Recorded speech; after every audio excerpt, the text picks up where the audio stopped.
Some secrets linger longer than the living, whispered only by the coldest of winters. Tonight, we unravel a tale of justice and vengeance, where a shattered clock and a burned letter hold the key to a murder on Christmas morning. Where are you tuning in from, and what time is it? Let me know in the comments. Now, let us unlock the shadows concealed within Dembry Hall and follow the delicate thread that Holmes so deftly draws. It was on a morning shrouded in the soft melancholy of a London Christmas that the singular affair of Sir Giles Dembry first reached our ears. The air was unusually still for the city, and a pale fog had rolled in from the Thames, settling over the rooftops like an old shawl. The gas lamps struggled valiantly against the cold mist, casting flickering halos upon the frost-laced cobbles of Baker Street. Even within the warmth of our sitting room, I could sense that curious hush which sometimes precedes a storm, be it meteorological or human in origin. Sherlock Holmes stood at the window, his hands clasped behind his back, watching the street with the idle attentiveness of a man whose mind is rarely idle at all. I sat near the fire, reading the morning's Times, though I confess my thoughts had wandered more than once to memories of earlier Christmases, some joyful, others less so. The season, for all its warmth and festivity, has always carried a strange weight in our profession, a time when guilt, like snow, tends to settle where the conscience is most bare. Peaceful, I said aloud, more to myself than to Holmes. He turned slightly. On the surface, perhaps, but I should not be surprised, Watson, if beneath that fog something quite contrary stirs. London seldom permits too long a silence. No sooner had he spoken than the bell rang, sharp and urgent, a jarring note in the calm. Holmes's brow lifted with interest. There, if I am not mistaken, is the discord. Mrs. Hudson admitted a young man, perhaps in his late 20s, whose aspect bespoke an affliction not of the body but of the soul. He was elegantly dressed, yet his cravat was loose, his gloves mismatched, and his breath came in shallow bursts. A fine sheen of perspiration clung to his temples, despite the morning's chill. The air of terror that clung to him was palpable, like the lingering smoke of a fire recently extinguished. "I beg your pardon, gentlemen," he stammered as Holmes gestured him to the armchair nearest the fire. I did not know where else to turn." "You have done precisely as you should, Mr. Holmes inquired, already leaning forward, his gaze sharp and unblinking. "Fletton, Percival Fletton. My uncle was Sir Giles Dembry of Dembry Hall, Sussex." "The retired High Court judge?" I asked, surprised. "The same. He was found dead in his study this morning. The family believes it was a stroke, but He paused, struggling against the tide of emotion rising in his chest. "I do not believe it was natural. I cannot." Holmes said nothing for a moment, studying him with that keen introspection which seldom erred. Then he gestured gently. "Take your time, Mr. Fletton. Begin at the beginning." And so the young man, still trembling but gathering strength from the warmth and order of the room, did just that. "We had all gathered at Dembry Hall for the holiday," said Fletton, his voice steadier now, though still tinged with dread. "It was tradition, you see. My uncle, though stern in public, held fiercely to family customs. Last evening we dined by candlelight. He retired early, more silent than usual, but not unwell, at least to our eyes." He paused as though picturing the scene. "This morning, the maid found him seated in his armchair, beside the hearth in his study. The fire had long since burned down. His head was slumped forward, and his complexion unnaturally pale. The doctor was sent for, but he declared it a failure of the heart. Nothing more." Holmes raised an eyebrow. "And yet you suspect otherwise?" Fletton nodded. "There was a smear, crimson, on the hearthrug, and the clock, my uncle's favourite mantelpiece heirloom, had fallen, its face shattered. The hour hand was frozen at exactly 32 minutes past 11. And the family's reaction? Contained. Too contained. My aunt insisted upon immediate arrangements. No constables were summoned. No examination permitted beyond the doctor's cursory glance. It was all so hasty. It chilled me more than the news itself. Holmes interlaced his fingers. Your uncle's position must have earned him enemies. Judges seldom dispense justice without consequence. There was something, he said, Fletton added. The night before, he muttered to himself, an old debt must be settled before the year turns. That too they dismissed as senile rambling. Holmes's eyes narrowed. It is rarely wise, he murmured, to ignore the dying whispers of a man who once held others' fates in his hands. I tried to ask questions, Fletton went on, but no one would answer. My aunt, Lady Dembry, shut her door and has spoken little since. Reverend Mallows, our local vicar, a friend of the family, offered only scripture and silence. Even the servants avoided my gaze. He leaned forward now, his voice a strained whisper. There was one other thing. I found a broken seal near the fireplace. Red wax. And yet, there was no letter. Holmes's gaze sharpened. And the smear on the hearth? It appeared to be wine at first, but it had a strange viscosity. My uncle had a glass beside him, untouched. Whatever stained the rug did not come from that. Describe the stain's position relative to the body. It had run outward, not downward, as if something had fallen or been knocked aside. Interesting, Holmes murmured. And the clock, Fletton added. Its fall made no sense. It was a heavy piece, fixed to the marble. I examined the bracket. It had been cleanly broken, not by accident. You are certain? Fletton nodded. I saw Holmes's fingers begin to tap lightly against his knee, a familiar signal that his mind had seized upon a thread worth pulling.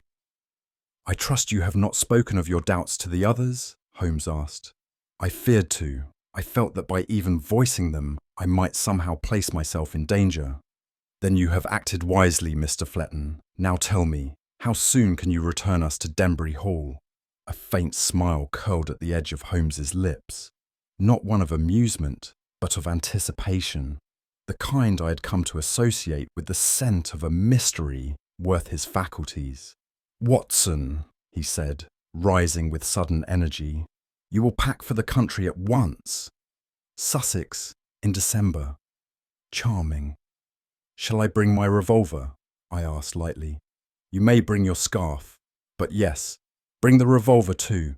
Discretion is our ally until truth has claws. To Fletton he turned more gently.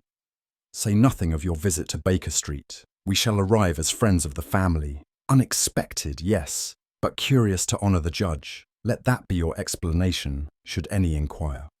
Percival Fletton stood. The colour had returned somewhat to his cheeks, though a tremor still lingered in his hands.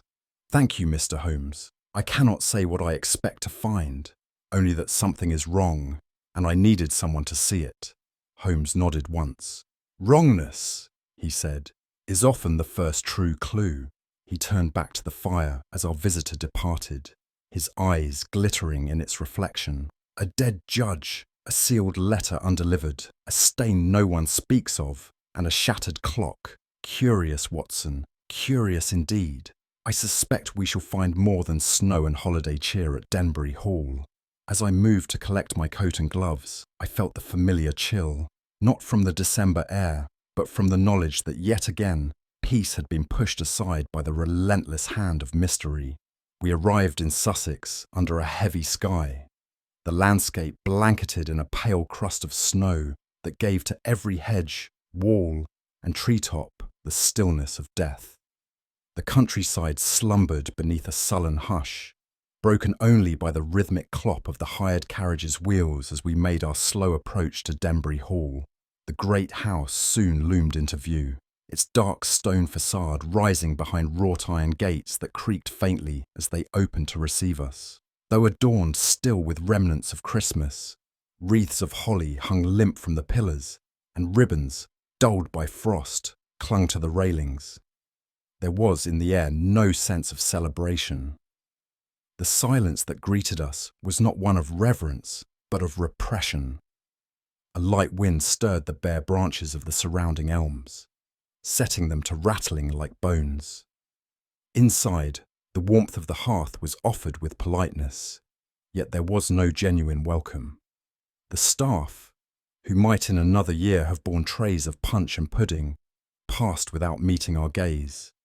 It was as though some invisible pall had descended on the household, and we, outsiders to their grief or guilt, were but interlopers treading upon fragile ground. Holmes, ever attuned to the weight of unspoken truths, removed his gloves with measured slowness, his eyes already sweeping the hall with deliberate curiosity.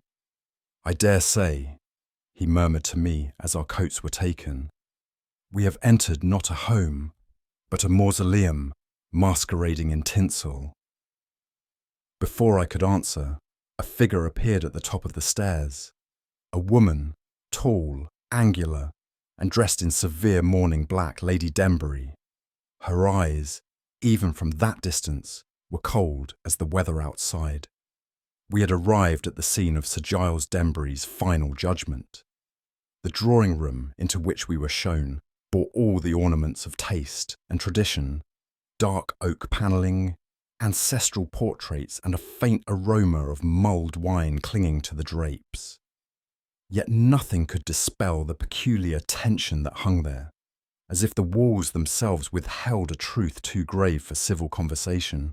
Lady Dembry descended with measured step, her back impossibly straight, and extended a hand with rigid formality. "Mr. Holmes, Dr. Watson, you honour us at a difficult time." Her tone did not imply welcome so much as forbearance. Holmes bowed slightly and offered the brief pleasantries suited to the moment. I noted that her gaze, while steady, never once drifted toward the hearth or the corner armchair where, Percival had told us, the judge had been found lifeless. "We had not expected visitors," she said with a faint frown. "And yet my nephew was always prone to his impulses." Holmes inclined his head. "I understand your household was blessed with the company of Sir Giles's extended family this Christmas." A faint twitch passed across the lady's cheek, but her voice remained composed. "My husband was fond of traditions. He invited those he deemed worthy of his favour." Holmes took a slow turn about the room, fingers behind his back. "A rare temperament. One who separates sentiment from sentimentality." "We are a house of principles, Mr. Holmes," she replied, almost sharply. "And what has passed is God's will. We have no use for scandal. Sir Giles died in peace." Holmes's brow lifted just so. "Indeed, madam. Yet peace, true peace, seldom leaves behind shattered clocks." I saw the stiffness in her shoulders then, though she said nothing. The room was warm, yet it felt, in that moment, far colder than the snow outside.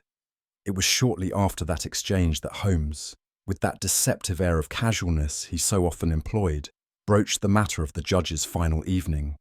A man of routine, Sir Giles, was he not? Set in his ways? "Impeccably," replied Lady Dembry, folding her hands. "He took his meals promptly, retired without fail at the 10th hour, and read his legal journals by the fire until sleep overcame him. And on the night in question, he did precisely that. There was nothing unusual. And yet," Holmes said, approaching the fireplace, "his body was not discovered until the following morning." She stiffened. "The servants know their place. They do not disturb the study without cause." Holmes's eyes lingered on a faint discoloration in the rug. "You believe, then, that it was the heart?" "I believe," she said, "that death is the final argument to which all men must yield. Sir Giles knew that better than most. Yet he once believed in truth above all else, did he not?" Holmes's voice had lowered. "If he had cause to fear, or to confess." Her chin rose. "There was nothing to confess. The silence that followed was sharp-edged. Holmes gave a slight bow, as though dismissing the subject, but as we followed her out, he turned to me and murmured, "When a widow is too certain of a man's peace, Watson, it is often his conscience that lies buried deepest." It was not long before we encountered Miss Constance Dembry, a quiet and thoughtful young woman whose presence offered a distinct contrast to her aunt's austere composure.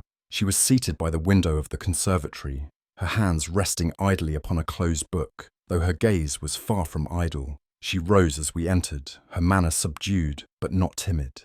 "Mr. Holmes, Dr. Watson, my cousin said you might arrive." Her voice was soft, with the slightest tremor of weariness, though her eyes, I noted, were unusually perceptive. Holmes inclined his head. "And do you share your aunt's conviction that Sir Giles died at nature's bidding?" She hesitated. "I believe he was not afraid of death, Mr. Holmes, but I do not believe he expected it so soon." Holmes took a slow turn about the room. "He confided in you, then?" She looked away. "We spoke that evening. He was troubled, though he would not say why. He mentioned debts, not of money, but of conscience." "Did he speak of fear?" Holmes asked. "No," she replied, almost too quickly. "Only of regret." There was something in her tone, neither false nor fully open, that suggested more had been left unsaid. Holmes did not press her, but as we departed, he glanced back at her where she stood by the window. "She knows," he murmured to me as we walked on. "Not all, perhaps, but something. And it weighs upon her." Later that afternoon, Holmes suggested a brief visit to the chapel attached to the estate grounds, where we found Reverend Mallows seated alone in the front pew, fingers entwined, lips moving in prayer. He did not startle at our arrival, but greeted us with a nod that bore neither welcome nor resentment, merely a tired resignation.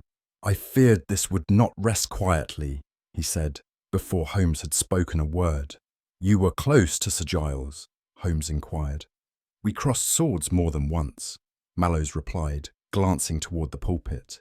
"He was a man of justice, a man of mercy. There is seldom peace between the two."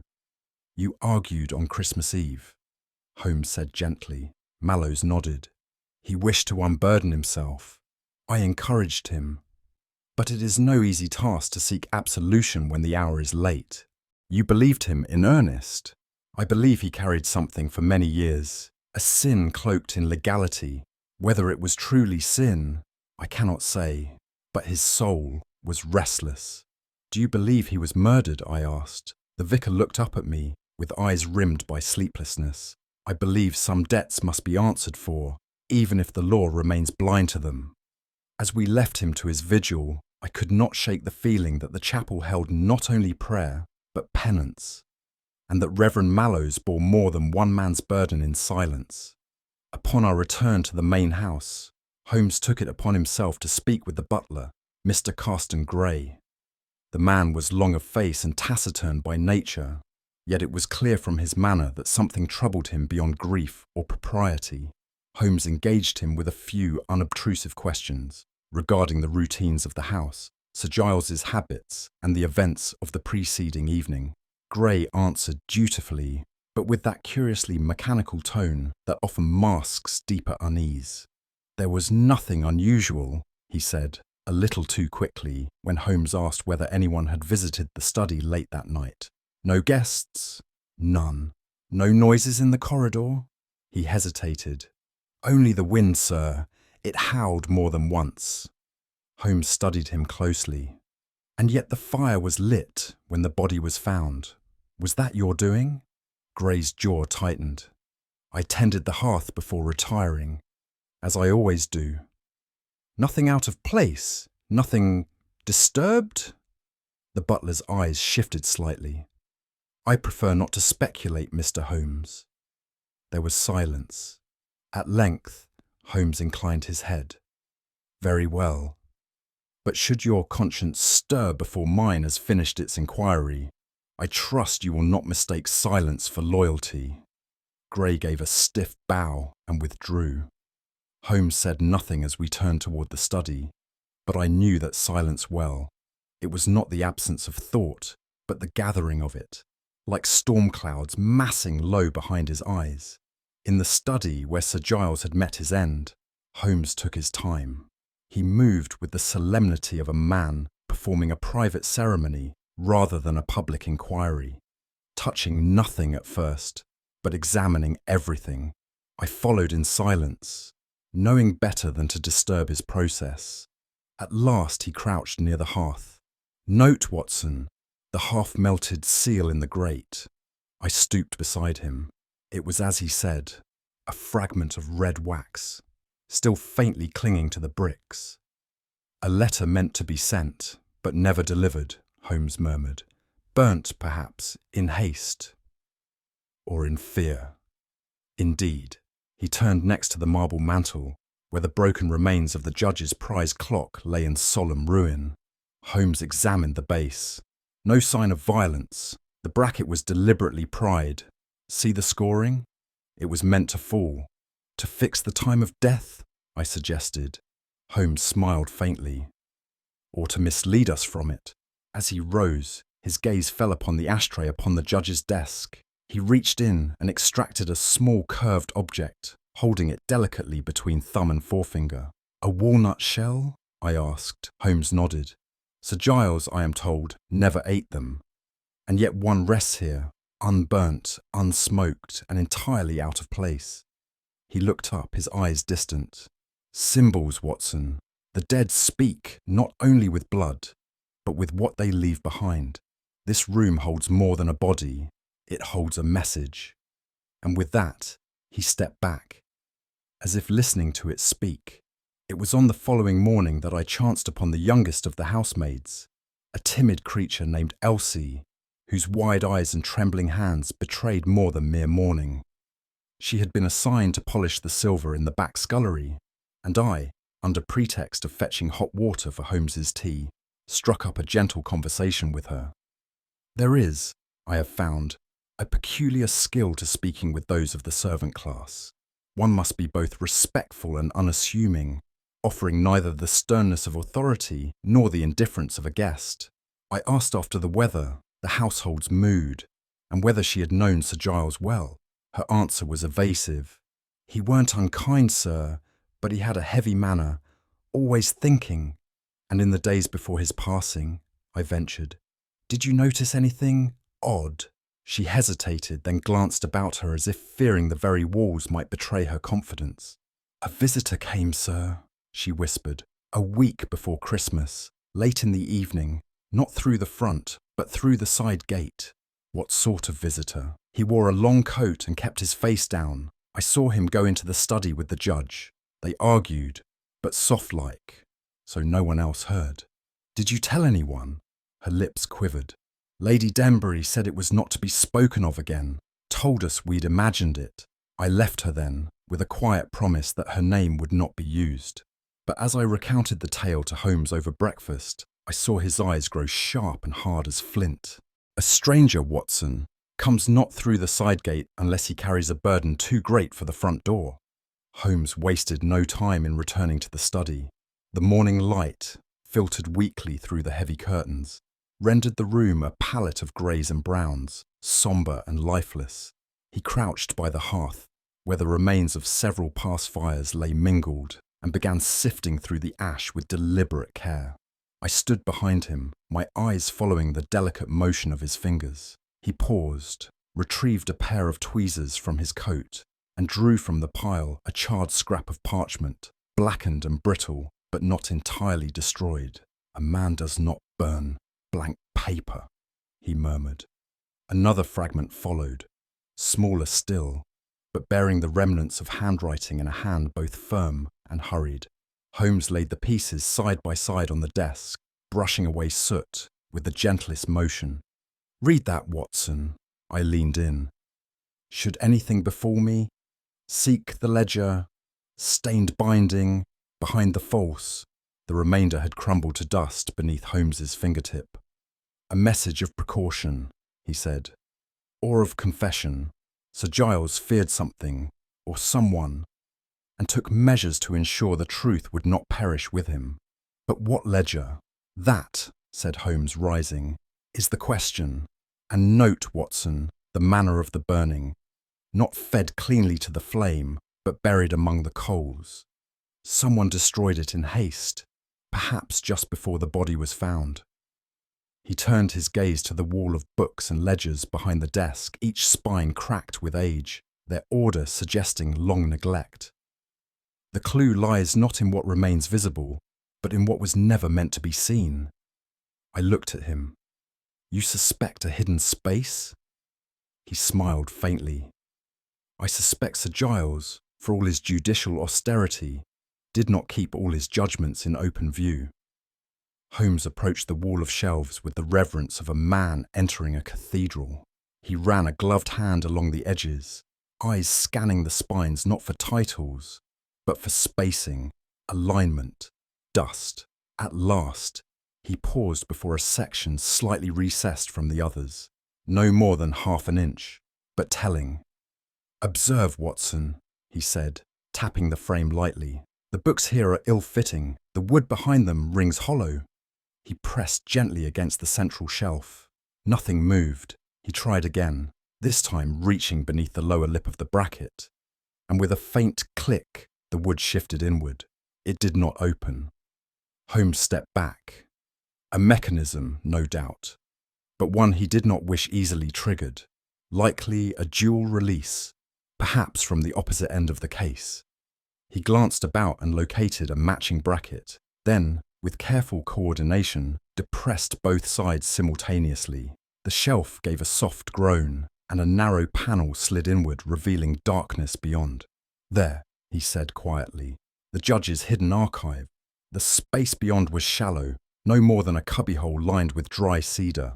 At its heart lay only dust, and a single impression, rectangular, where something once rested but had since been removed. Taken, I said. And recently, Holmes nodded. The stain of its shape tells us it has not long been absent. He stood very still, as though listening. Someone knew what Sir Giles hid here, Watson, and I fear they retrieved it not for preservation, but concealment. His gaze darkened. And that means they are still among us. Holmes, having noted the disappearance of the ledger, suggested we take a detour to the chapel, where Reverend Mallows was known to spend his hours in contemplation. We found the vicar seated in the second pew, his hands clasped tightly together, his lips moving in fevered whisper. The air within the chapel was cold, still, and heavy with the scent of old wood and extinguished candles. Holmes greeted him in quiet tones, but the vicar did not turn. You have come for answers, he said at length, but you shall find only echoes here. Holmes seated himself beside the man. I believe Sir Giles was a man who bore more than his share of secrets. Mallows let out a weary breath. He judged as man is taught to judge, but his own measure weighed differently in the final hour. You spoke to him on Christmas Eve. We prayed together, the vicar replied, eyes still closed. He was disturbed. He spoke of justice gone awry, of a name he had not uttered in 20 years. Do you recall that name? No, Mallows said quickly, too quickly. And if I did, it would not be mine to give.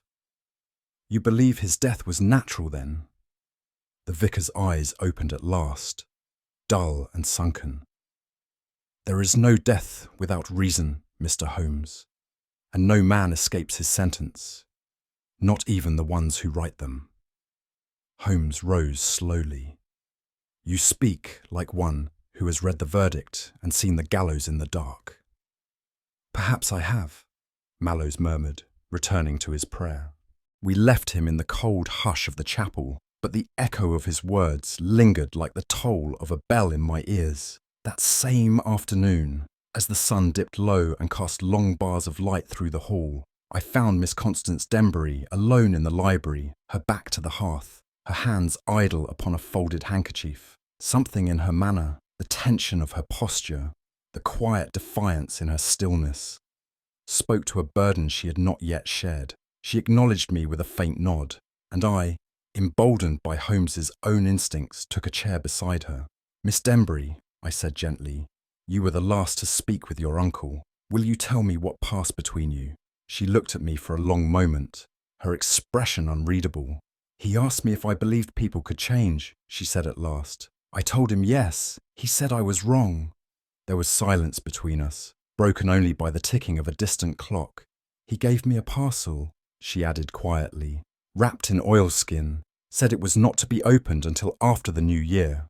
I placed it in my bureau, unopened, as he instructed." "What do you believe was inside?" "I do not know," she said, though I was not certain she spoke the whole truth. "But he seemed relieved after giving it to me, as if he had passed a weight from his chest to mine." "Did he mention anyone by name?" She hesitated. "Only one. He said, 'If he comes, do not be afraid, but do not trust him either.'" She would not say more, but in her careful silence I heard the echo of her uncle's final warning, and the ghost of a truth too perilous to name. Later that evening, Holmes returned to the study with renewed purpose. "There is another compartment," he said with certainty.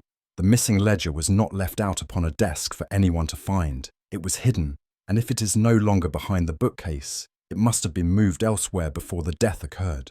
He instructed me to bring a candle and a length of fine twine. With his usual methodical grace, he traced the perimeter of the chamber, measuring distances, tapping with his knuckles, observing the fall of dust and the consistency of the shadows. "The wall behind the judge's desk is slightly convex," he observed. "It ought not to be. The plaster suggests symmetry, yet we find an aberration." He knelt, brushed the floor with his fingers, and then motioned for the candle. "Observe here," he said, holding the flame near the baseboard. "The air shifts, minutely but perceptibly. There is a pocket of space behind this wall. Could it be reached? Not easily, but ah!" He pressed against a raised section of wainscoting, and a faint resistance yielded beneath his hand. "No more than a spring catch," he murmured, "but nothing opened. Someone has already triggered it, and perhaps relocked it from within or without." "And you believe the ledger lies beyond?" I asked. "I believe it once did. What interests me now is who knew how to open it, and why the space was emptied before the constables ever arrived." He rose, brushing the dust from his sleeves. "Secrets, Watson, are rarely solitary. When one is moved, others stir." It was later that same night, as Holmes reviewed his notes beside the hearth, that I found myself drawn once more to the bookcase with its peculiar geometry. With idle curiosity, I reached for a volume titled Sentences of the Crown, and as I did so, I felt a subtle resistance beneath the shelf's edge. There was a click, a small panel gave way, and behind it, nestled in a recess lined with old velvet, lay a single object, thick, weather-worn, and streaked with brown. "Holmes," I called. He was at my side in an instant. I lifted the item carefully. It was a leather-bound volume, its cover cracked with age, its spine stiff from disuse. Across its face, in faded gilt letters, were the words, "Trial of S. Rook, 1879. Holmes did not speak for a moment. Then in a low voice, he said, "There it is, Watson. The shadow behind the bench. The ghost that would not be silenced." He turned the book in his hands, noting a dark stain upon its lower edge. "Blood," he said. "Do you believe it was the judge's?" Holmes looked up at me. "No," he replied.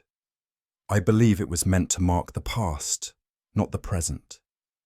He closed the book slowly. "And now, Watson, the game begins in earnest." We returned to our quarters with the ledger in Holmes's hand, and there, by the dim glow of the lamp, we began to examine the pages within. The binding had stiffened with age, and congealed blood at its edges, yet the interior remained legible. What we discovered therein shed a sobering light upon the judge's final days. It was a court transcript compiled in Sir Giles Dembry's own hand, pertaining to a criminal case tried in the winter of 1879. The accused, Samuel Rook, a dockyard labourer charged with theft and assault. The victim, a clerk in Her Majesty's Customs Office, found beaten and unconscious outside the East India Docks. The evidence, such as it was, appeared circumstantial. Rook had quarrelled with the man over wages, had been seen near the docks, and bore an old grudge against authority. Yet no witness placed him at the scene, and his protestations of innocence were unwavering. It mattered little. The case was tried, judgment rendered, and Sir Giles, then in his prime, had sentenced the man to 20 years penal servitude. The margins of the ledger told a deeper tale, penned perhaps in the judge's later years. Small annotations, scribbled in a cramped and trembling hand, gave voice to an unease that had long festered beneath the surface of legal finality. Felt compelled by reputation, not reason. A verdict rendered too swiftly for a man too poor to defend himself. May God forgive me if I was wrong. Holmes closed the volume gently. A man's authority, Watson, he said, does not shield him from the weight of error. Dembry, it seems, began to feel that his judgment had destroyed more than a man. It shattered a family. And as I looked at the last line, his boy was there in the gallery, watching, only a child then. I remember his eyes. A chill passed through me that had nothing to do with the weather. Holmes turned the last page with care, revealing a folded parchment tucked within the ledger's cover. It was brittle and watermarked, bearing the seal of a law office now long defunct. The letter it contained was a sworn affidavit, penned by a witness who had come forward in 1886, 7 years after the conviction, confessing that he had seen another man commit the crime for which Rook had been condemned. By then, it was too late. The letter noted that Rook had been released on compassionate grounds a year prior, his mind reportedly broken by the harshness of confinement. He had died, unnamed and unclaimed, in an asylum outside of Canterbury. Holmes laid the parchment down upon the desk, his fingers steepled in silence. "This," he said at length, "is the wound. The judgment may have been reversed in the public record, but not in the conscience of the judge."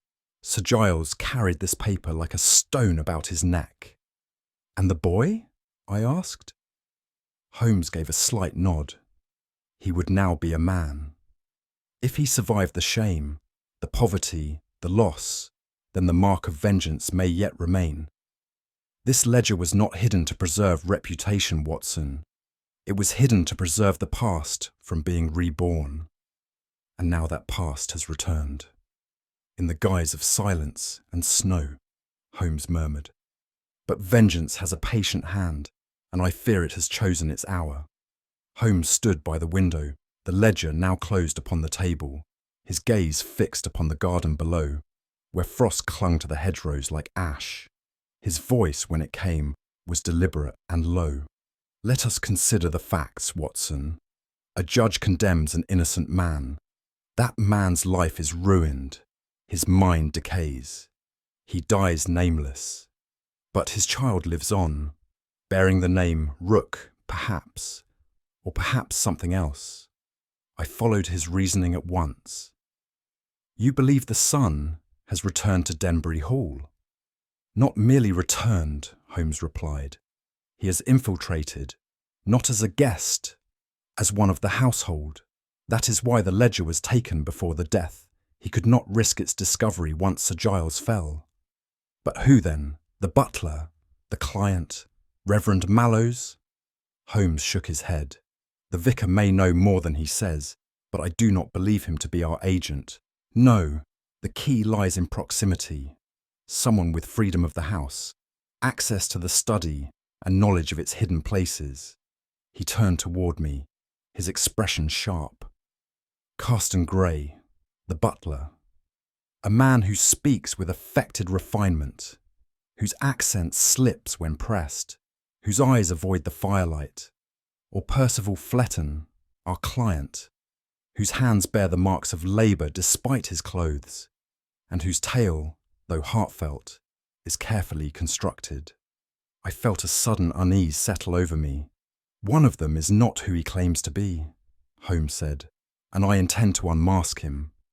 Holmes, ever the master of subtle observation, requested a private word with Carston Gray, the butler whose presence throughout the investigation had been as constant as the shadows that gathered in the corners of Dembry Hall. The man, with his immaculate black tailcoat and polished demeanour, appeared the very epitome of English propriety, yet Holmes's keen eyes sought beyond the surface. In the quiet of the pantry, away from prying ears, Holmes began a discourse with Gray, punctuated by seemingly casual questions about his birthplace and upbringing. Gray answered smoothly at first, his accent precise and measured. But then, when pressed on the name of the village where he spent his youth, an unintended slip emerged, a sudden softening of his consonants, and an unusual intonation that betrayed a regional origin quite unlike the polished English he had thus far displayed. Holmes's eyes narrowed. "That is quite a journey from the Shires you mentioned, is it not?" Gray's jaw tightened, but he responded with a practised calm. "I have travelled extensively, sir, and my speech has adapted accordingly." Holmes allowed the reply to stand, but I saw the shadow flicker in his gaze, a flicker that spoke volumes more than words ever could. The man was not wholly forthcoming. Beneath his cultivated exterior lurked a past carefully concealed. Later, as we prepared to leave the pantry, Holmes's gaze settled on Percival Fletton, who stood nearby, nervously adjusting his cuffs. The young man's hands were thin and scarred, delicate hands that betrayed a lifetime of hard work, hardly befitting the gentle upbringing his attire suggested. "Watson," Holmes murmured, "observe these hands. The marks tell a tale of toil and perhaps violence." I examined the scars, small but numerous, faint lines that suggested a man accustomed to manual labour or struggle. Yet Percival's speech was measured and refined, his posture that of a gentleman. The discrepancy was notable. Holmes approached the client with the utmost discretion. "Mr. Fletton, might I inquire if your past accords with the tales you tell?" Percival flushed slightly, but did not deny the implication. "There are parts of my life I prefer to keep private, Mr. Holmes. They do not concern the matter at hand." Holmes nodded slowly.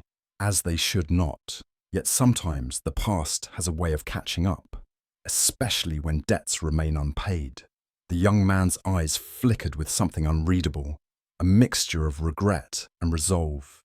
That evening, the house settled into a deceptive quietude, as if the walls themselves awaited the inevitable. Holmes busied himself with a device small and unassuming, a shard of broken mirror he had retrieved from the study, alongside a scattering of fine ash from the hearth. "Watson," he whispered, "our quarry is cunning and patient, but even the most careful steps leave their trace." With measured care, he placed the shard beneath the hearthrug near the broken clock and dusted the floor lightly with ash, all while speaking in tones low enough for only myself to hear. "This will tell us if the intruder ventures near the secret panel once more. The mirror, angled just so, will catch the light of any lantern, and the ash will reveal the shape and weight of footsteps." I watched as he retreated to a shadowed corner of the room, his gaze fixed, his mind clearly already far ahead in the unfolding game. Outside, the wind whispered through the barren trees, and within, the fire's dying embers cast long and flickering shadows. "Soon, Watson," Holmes murmured. "We shall see what the night conceals, and what it reveals." The evening wore on with a stillness that seemed almost conspiratorial. Holmes, ever the strategist, declared his intention to retire early, his voice carrying down the corridor with deliberate volume. "Watson, I think I shall take my rest here, in the study. We have much to accomplish before dawn." His announcement was no mere formality. With a stealth that belied his earlier bravado, Holmes slipped behind the heavy curtains that framed the fireplace, the very heart of the room where Sir Giles had breathed his last. I retired to my chamber down the hall, my senses heightened by the strange mixture of anticipation and dread that settled over Dembry Hall. The house was silent, save for the occasional crackle of dying embers and the distant howl of winter's breath. From my vantage point in the dim hallway outside the study, I kept a silent vigil. The air was thick with expectancy, each creak of the ancient floorboards echoing like a tolling bell. At precisely the hour the shattered clock had recorded, 11:32, I caught sight of a shadow gliding past my door. It moved with the careful grace of one well acquainted with the house, yet with the furtiveness of a guilty conscience. My heart quickened, but I remained still, knowing that Holmes was prepared for this visitor. The anticipation was almost unbearable, as if the very walls held their breath. The figure paused at the hearth, cloaked and masked against the cold and the night. With practiced motions, he approached the false panel behind the bookcase, a secret that Holmes had already hinted at, but not yet fully revealed. The intruder's fingers traced the edges of the panel, seeking the mechanism that would release the hidden compartment. Moments stretched thin as the man's movements grew more urgent, the shadow of desperation lengthening in the flickering firelight. Then, with a subtle click, the panel gave way, revealing the dark cavity beyond. The figure knelt, retrieving the leather-bound ledger that had so recently vanished from its hiding place. From his concealed position, Holmes stepped forth, his voice calm, yet cutting through the silence like a blade. "Not Mr. Fletton, I fear, but Mr. Rook himself." The intruder started, then slowly removed his mask. Beneath it was the face of a man marked by years of hardship and sorrow. Edward Rook, the son of the wrongfully condemned. "I commend your patience," Holmes continued, "but you have played your role poorly. No man can assume another's name without slipping, and your tale has too many cracks to hold." Rook's eyes burned with a mixture of regret and defiance. "I sought only justice, detective, a reckoning for the wrongs done to my family." Rook's confession unfolded with a tragic eloquence. "I came to Dembry Hall under a borrowed name, intending not mere vengeance, but a reckoning as old as my father's sentence. On Christmas Eve, I slipped a poison into the judge's wine, a slow, merciful agent." He gestured toward the scarlet stain upon the hearthrug. That red smear was not wine alone, but the silent voice of Digitalis. Holmes listened intently, his eyes unblinking. "You sought to punish, but not to kill outright." "Exactly. I wished him to face the shadow of his judgment, to understand the pain he had inflicted. But fate was crueler than I intended," Rook admitted, voice low and haunted. "The poison acted too swiftly. Before I could confront him, Sir Giles was gone." A heavy silence settled over the room. Holmes regarded Rook with an almost compassionate gaze. "Your vengeance was cut short, but the weight of your grief lingers." Rook nodded, the hardness of his resolve softening for a fleeting moment. "I wanted closure, a reckoning in the presence of the man who sentenced my father to ruin." Holmes turned to me quietly. "And now, Watson, the final pieces fall into place. The game nears its end, and justice shall have its day." Holmes began our final consultation with a matter so small and seemingly insignificant that I had almost overlooked it. The fragment of a red wax seal, half melted and lodged within the hearth's grate. "That," he said, "was meant to close a letter of confession, penned by Sir Giles himself in the twilight of his days. A letter that never reached its destination." I listened as he recounted the judge's growing remorse over the conviction of Samuel Rook, a remorse that found voice only in private annotations, and finally in a letter meant to atone. "Had it been sent," Holmes mused, "this letter might have spared many hearts the burden of suspicion and grief. But fate intervened." He allowed a moment's silence before adding, "This seal was broken in haste, destroyed by one who feared the letter's truth." Holmes turned next to the shattered mantelpiece clock, whose face lay fractured on the marble hearth. "Observe, Watson, the hour at which its hands froze.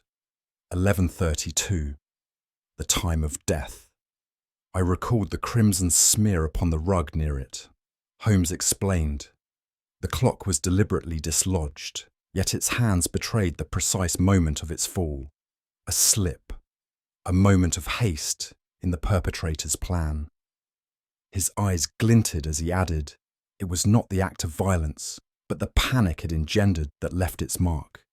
This simple yet elegant deduction underscored the methodical nature of Holmes's mind, truth concealed in the most overlooked details.